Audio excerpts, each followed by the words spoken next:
High court ने बाबूलाल मरांडी, संजय सेठ, अर्जुन मुंडा समेत अन्य नेताओं को राहत दे दी है।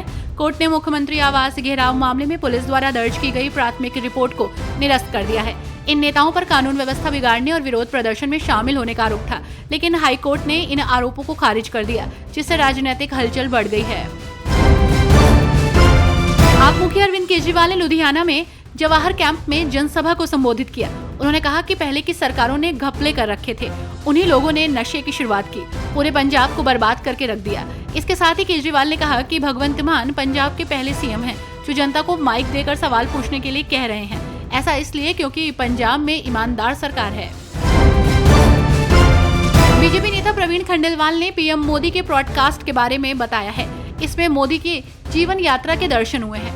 ये दिखाया गया है कि मेहनत करके किस तरह से प्रगति की पराकाष्ठा तक पहुंचा जा सकता है। मोदी जी ने अपने ब्रॉडकास्ट में जो भी बातें कही हैं, वे सत्य पर आधारित हैं।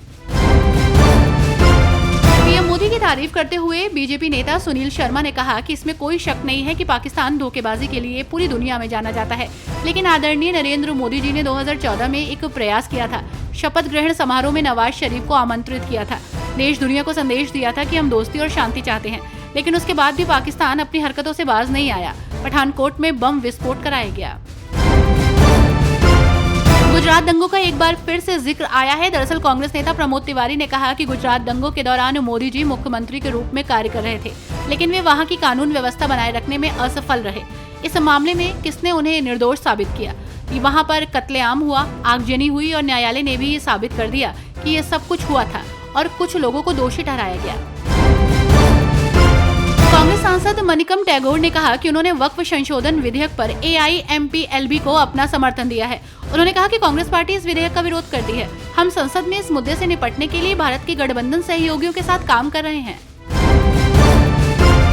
बिहार का सियासी पारा इन दिनों हाई चल रहा है। वहीं इसी बीच JDU नेता नीरज कुमार ने कहा कि गोधरा को लेकर जो धार्मिक उन्माद और उससे जुड़े राजनीतिक घटनाक्रम है, उस पर आदरणीय प्रधानमंत्री जी ने वस्तु स्थिति का मूल्यांकन कर अपनी राय व्यक्त की है। वर्तमान में वे प्रधानमंत्री हैं और उस समय राज्य के मुख्यमंत्री थे, इसलिए उस समय की स्थिति पर बोलने का उन्हें पूरा अधिकार है। वक्फ संशोधन विधेयक 2024 के खिलाफ AIMPLB के विरोध के बीच भाजपा के राष्ट्रीय महासचिव तरुण चुग ने कहा कि ये लोग भूमाफियाओं के इशारों पर कठपुतली की तरह नाच रहे हैं। उन्होंने ये भी कहा कि इन लोगों को गरीबों और मुसलमानों के हित में सोचने की कोशिश करनी चाहिए। उन्होंने कहा कि कुछ लोग भूमाफियाओं के इशारों पर कठपुतली की तरह नाच रहे हैं। हरियाणा बजट 2025 में किसानों के लिए बड़ी घोषणा की गई है।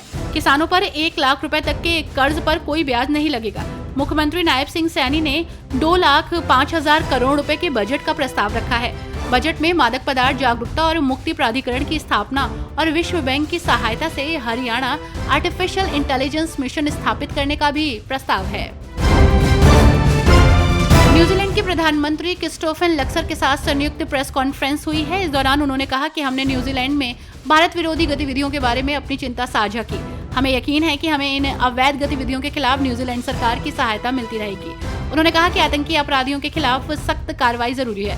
भारत और न्यूजीलैंड आतंकवादी, अलगाववादी और चरमपंथी तत्वों के खिलाफ मिलकर काम करेंगे और कार्रवाई करते रहेंगे।